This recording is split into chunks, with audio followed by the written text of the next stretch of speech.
Joining us now from Madison in Wisconsin is Wisconsin Governor Scott Walker. Governor, good morning. Good morning, Chris. So we just heard from Cynthia's report a second ago. Your Democratic state senators have all fled the state. Schools have been closed. The state house, for all intents and purposes, is a madhouse right now. And you've talked about potentially mobilizing the National Guard. So has your position softened at all here?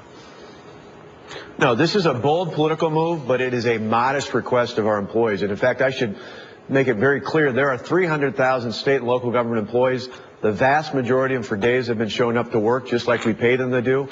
The state senators who are hiding out down in Illinois should show up for work, have their say, have their vote, add their amendments. But in the end, we've got a $3.6 billion budget deficit we've got to balance.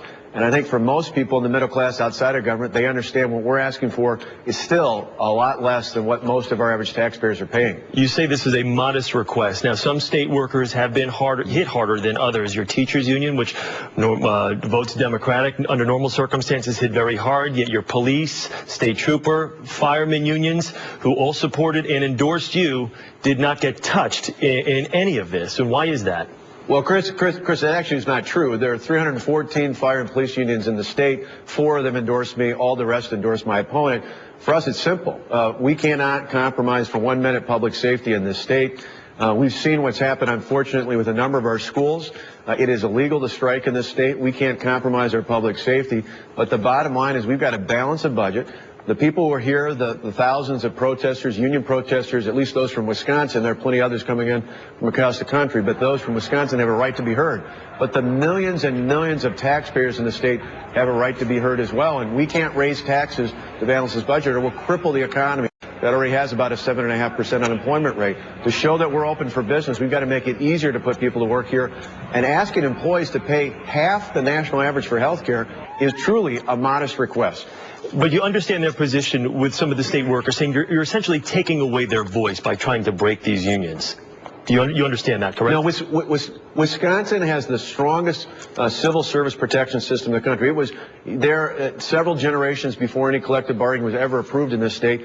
Our workers have protections today. They'll have protections after this bill passes. What you've got are union leaders who don't like the fact that they're not going to be able to mandatorily enforce that every one of the workers here in state and local government have got to be a part of the union. That's why they're here. That's why the national money's here. That's why the national union leaders are coming here. But in the end, it's a better deal for those workers at the state and the local level to get their dues back, to be able to have the option of joining or not joining and take that $500-600 and apply it to the health care and pension costs we have. I toured manufacturing plants all across the state this week. Most of those workers, middle class, working class, blue collar workers, are paying 25 to 50% of their health care premium. We're just asking for 12.6%.